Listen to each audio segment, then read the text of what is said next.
महाराजा सूरजमल ब्रज विश्वविद्यालय भरतपुर के BA भाग द्वितीय वर्ष के द्वितीय प्रश्न पत्र के अध्ययनरत सभी विद्यार्थियों को नमस्कार। विद्यार्थियों में Hanuman Prasad Meena, assistant professor, government PG college Bayana, आपके सामने आज आपके पाठ्यक्रम में शामिल द्वितीय प्रश्न पत्र की पुस्तक जिसका शीर्षक है 7 अंकांकी। इसमें संकलित 7 अंकांकियों में से आज मैं आपके सामने इस पुस्तक की 6वीं अंकांकी जिसका शीर्षक है और वह जा न सकी और इसके लेखक है विष्णु प्रभाकर का संक्षिप्त परिचय एवं सारांश और कथा वस्तु का सार बताने जा रहा हूँ। ध्यान से सुने विद्यार्थियों। और वह जा न सकी अंकांकी के लेखक विष्णु प्रभाकर जी है। श्री विष्णु प्रभाकर को हिंदी के नए अंकांकीकारों के पथ प्रदर्शक के रूप में जाना जाता है। विद्यार्थियों, यहाँ विष्णु प्रभाकर के जीवन का संक्षिप्त परिचय अपन सुनते हैं। उसके बाद हम और वह जा न सकी अंकांकी का परिचय और उसका सारांश सुनेंगे।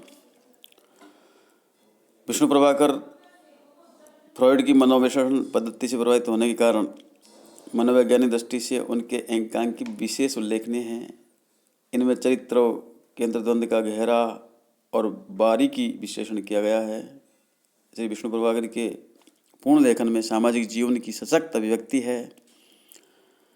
क्योंकि श्री प्रभाकर गांधीवादी विचारधारा के समर्थक है, इसलिए उनके साहित्य में भारतीय परंपराओं का शुद्ध सांस्कृतिक रूप परिलक्षित होता है। इन्होंने मनुष्य की असीमित आकांक्षाओं को व्यंग के धरातल पर चित्रित कर उनकी पूर्ति न होने पर मनुष्य की असंख्य पीड़ाओं को जीवंत रूप दिया। इस प्रकार आधुनिक सामाजिक व्यवस्था के यथार्थ चित्र उनकी लेखनी ने अंकित किए हैं। मानव मन तथा सामाजिक समस्याओं का मौलिक विश्लेषण, बुद्धि और विवेक की प्रधानता तथा मनोवैज्ञानिक विवेचन आपके अंकांकियों की मौलिक विशेषताएं हैं। आपने सबसे अधिक सामाजिक अंकांकियों की रचना की है, अर्थात विष्णु प्रभाकर ने सामाजिक अंकांकियों की रचना अधिक की है। साथ ही भारत के नवनिर्माण और राजनीति से संबंधित भी अनेक अंकांकी लिखे हैं। कतिपय पौराणिक अंकांकियों में उनकी धार्मिक और नैतिक चेतना की आदर्शवादी अभिव्यक्ति हुई है। ममता का विष आपका प्रसिद्ध मनोवैज्ञानिक अंकांकी है। आपके प्रसिद्ध अंकांकियों में हैं इंसान, संघर्ष के बाद, प्रकाश और परछाई, गीत और गोली, स्वाधीनता संग्राम आदि। ये आपके उच्च कोटि के और महत्वपूर्ण अंकांकी संग्रह हैं। कहने का तात्पर्य है कि आपके अंकांकियों का आधार पटल बहुत विस्तृत है। आपने कुछ प्रसिद्ध ध्वनि अंकांकी भी लिखे हैं जिनका रेडियो पर प्रसारण हुआ है। उनमें दरिंदा विशेष उल्लेखनीय है। तो ये तो था विद्यार्थियों विष्णु प्रभाकर का संक्षिप्त जीवन परिचय। अब आते हम उनके द्वारा लिखित अंकांकी और वह जा न सकी का संक्षिप्त परिचय। इस अंकांकी के प्रमुख पात्र है शैलेंद्र, जो एक प्रसिद्ध लेखक है। शारदा शैलेंद्र की पत्नी है। शरत उन दोनों का पुत्र है। शशि एक पड़ोसिन है। श्रीधर परिवार का मित्र है। सखी शारदा की सखी है यहाँ। और शीला जो शैलेंद्र की प्रशंसक एक महिला, एक अन्य मित्र है। इस प्रकार यह अंकांकियों के कुछ पात्र हैं और वह जा न सकी अंकांकी के ये प्रमुख पात्र हैं। अब हम और वह जा न सकी अंकांकी का संक्षिप्त परिचय करते हैं।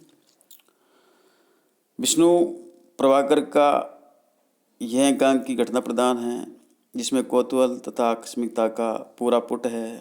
अंकांकी का नायक शैलेंद्र एक प्रतिभा संपन्न साहित्यकार है जिसे सब लोग प्यार करते हैं।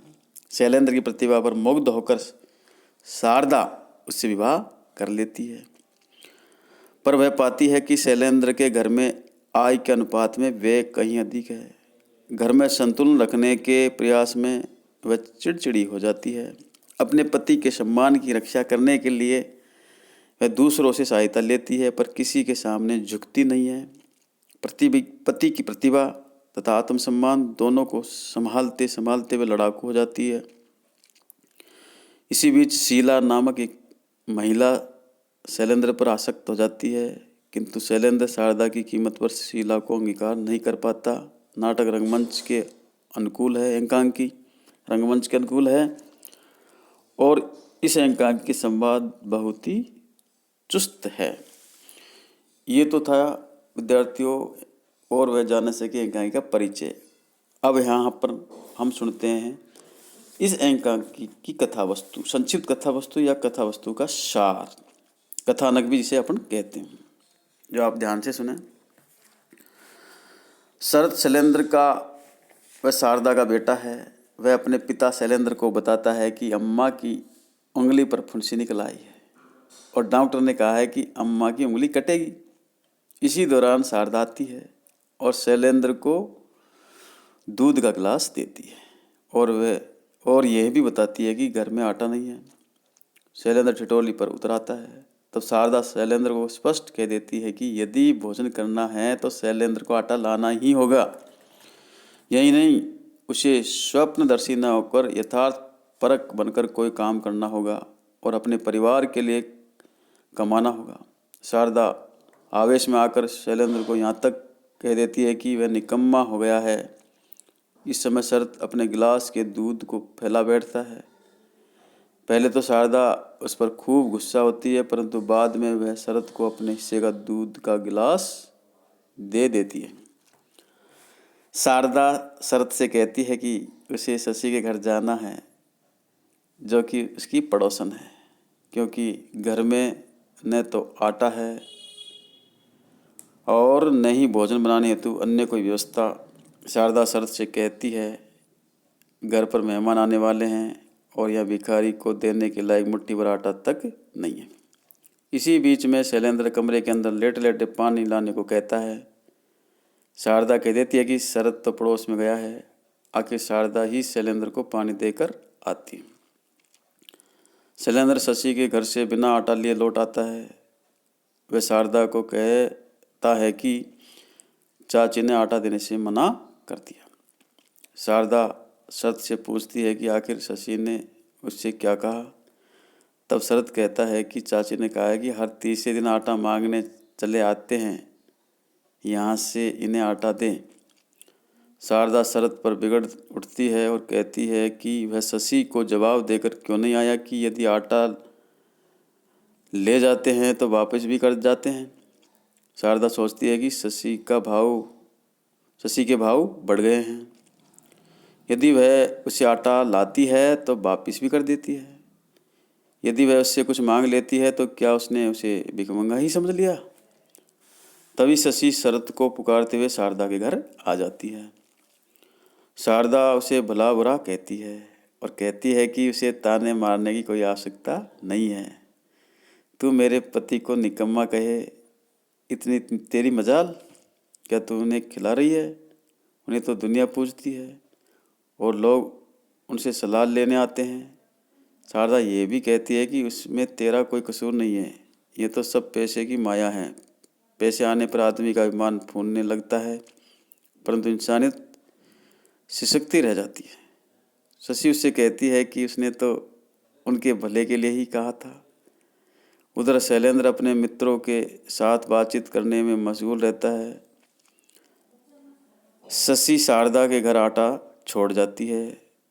जब शशि अन्यत्र से आटे का बंदोबस्त करने की बात करती है, तभी शरद उससे कहता है कि चाची तो आटा रख गई है। शारदा का गुस्सा उतर जाता है। जब शारदा बर्तन मांजने की बात कहती है तो शरद स्वयं बर्तन मांजने की बात कहता है, क्योंकि शारदा की अंगुली में फुंसी निकल आई। तब माँ प्यार से उसे मना कर देती है। शारदा शरद से कहती है कि वह अपने पिताजी से पूछ कर आए कि कितने आदमियों का भोजन बनाना है। तब शरद पूछ कर बताता है कि 5 आदमियों का बनाना है। शारदा आग बबूला हो जाती है। इसी बीच श्रीधर वहाँ आ जाता है। शारदा शरद को भेजकर रुमाल में बंधे 3 रुपयों को मंगवाती है और श्रीधर से कुछ केले मिठाई इत्यादि लाने को कहती है और साथ ही साथ बड़बड़ाती भी जाती है। श्रीधर शारदा को समझाता है कि भाभी आप ही है जो इस घर में गुजारा कर रही हो, परंतु ऐसा कितने दिन तक चल पाएगा। अब भाभी तुम्हें सच में गायब हो जाना चाहिए। शैलेंद्र व उसके मित्र खाना खाते हैं और बाद में शैलेंद्र शारदा की चापलूसी करता है, परंतु शारदा उससे झांसे में नहीं आती है। शारदा शैलेंद्र को कहीं चले जाने की धमकी देती है। तब शैलेंद्र कहता है कि वह वहीं करे जो उसका मन चाहे, अर्थात शारदा उसको बार बार ये धमकी देती है कि मैं तुझे छोड़कर चले जाऊंगी। तभी शारदा को अपनी सखी शशि की बातें याद आती है कि स्वप्नदर्शियों के साथ प्रेम करना तो आसान है, परंतु उनके साथ जीवन भर निर्वाह करना बहुत ही दूभर होता है। परंतु शारदा ने तो एक न मानी और शैलेंद्र पर मुग्ध होकर उसकी जीवन संगिनी बन गई, उससे शादी कर ली। इसी बीच शैलेंद्र की मित्र और प्रशंसक शीला जी उसके पास आती है। दोनों कक्ष में बातें करते हैं। शरद शारदा को बताता है कि शीला जी पिताजी से मिलने आई हैं। शारदा बाहर से उन दोनों की बातों को सुनती है। शीला जी अपने दाम्पत्य जीवन की कड़वाहट से परेशान थी और वह शैलेंद्र जी से परामर्श लेना चाहती है, परंतु शैलेंद्र से साफ कह देता है कि यह उसकी समस्या है और इसका समाधान भी उसे ही खोजना होगा। वस्तुतः शीला जी शैलेंद्र पर आसक्त थी, इसलिए वह कहती है कि शैलेंद्र और शारदा के संबंध भी अच्छे नहीं हैं, वह उसके घर आ जाएगी। पर शैलेंद्र शीला जी से स्पष्ट कह देता है कि वह जो कुछ भी है बस शारदा की वजह से ही है और शारदा के बिना उसका कोई अस्तित्व नहीं है। शीला जी जब यह देखती है कि शैलेंद्र उसके जाल में फंसने वाला नहीं है तो वह वहाँ से चली जाती है। उधर शारदा को पूरा विश्वास हो जाता है कि शैलेंद्र उसे हृदय की गहराई से चाहता है। शैलेंद्र के बारे में उसने जो भी सोचा वह सब गलत था। यही कारण है कि शारदा घर छोड़ने का विचार छोड़ देती है और अपने दाम्पत्य जीवन का निर्वाह अच्छे से करने लगती है। तो विद्यार्थियों, यही इसकी संक्षिप्त कथा वस्तु थी। इस वीडियो में इतना ही। धन्यवाद।